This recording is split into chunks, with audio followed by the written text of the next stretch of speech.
You know, mga ka-hunters, welcome po sa ating channel Galileo 09. Ito ang ating naman pong pag-uusapan ngayon ay tungkol dun sa mga error coins. No? Yung iba kasing error coin ngayon ay mga intended na ibig sabihin yung mga sinadya. No? Sinadya, ibig sabihin ay man-made error na marami na rin tumatangkilik o maaaring tinatangkilik dahil akala siguro legit mint error. Ipakikita ko itong ating mga ilang pirasong legit na mint error talaga, no? Kasi alam niyo sa panahon ngayon nawawala ng halaga yung talagang mga dapat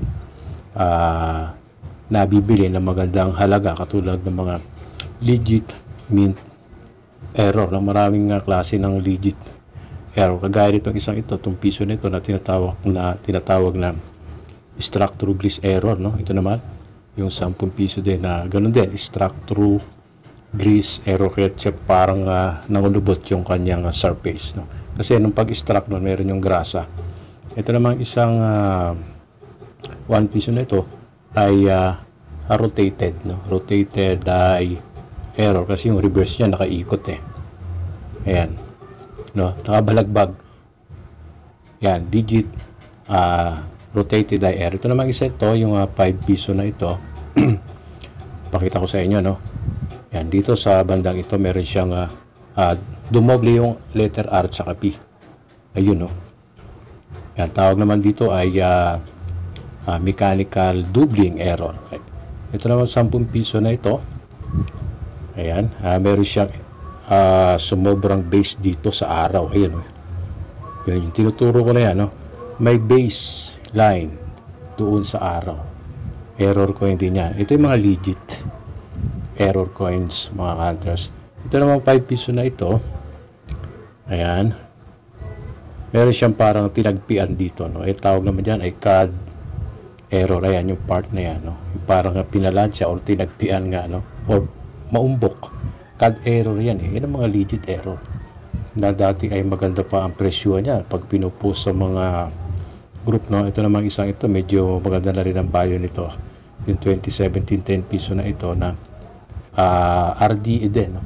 Rotated die error din ito. Ayan, tignan nyo yung kanyang year nandun na sa taas. Pag inikot mo, tama naman, no? Ayan, no? Zoom natin yung portrait niya, no? Yung year 2017, yun niya sa babae.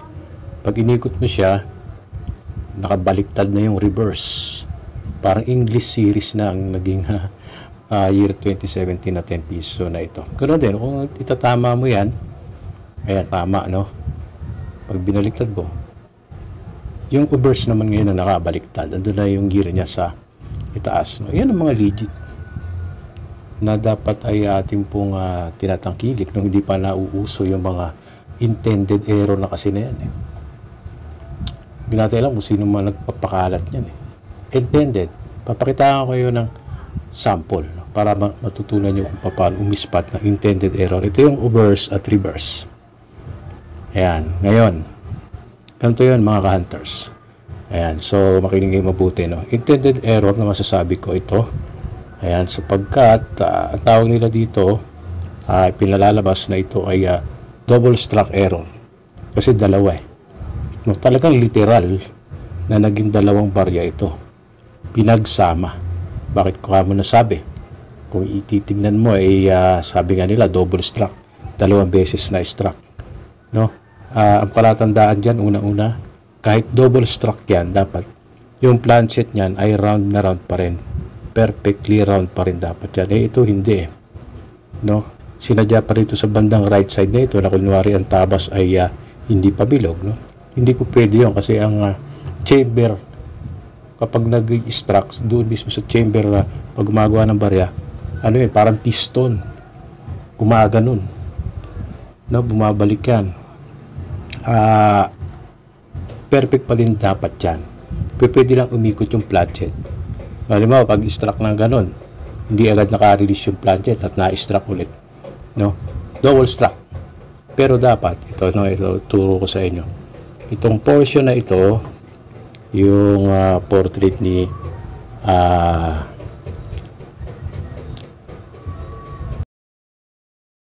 piso ito, di ba?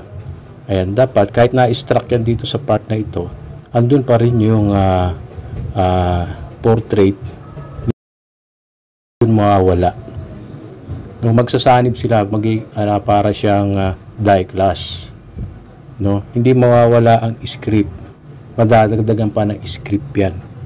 Hindi kagaya nito na pinalalabas na double struck pero nawala na yung natabas natapyasan yung portrait ni dito di ba? So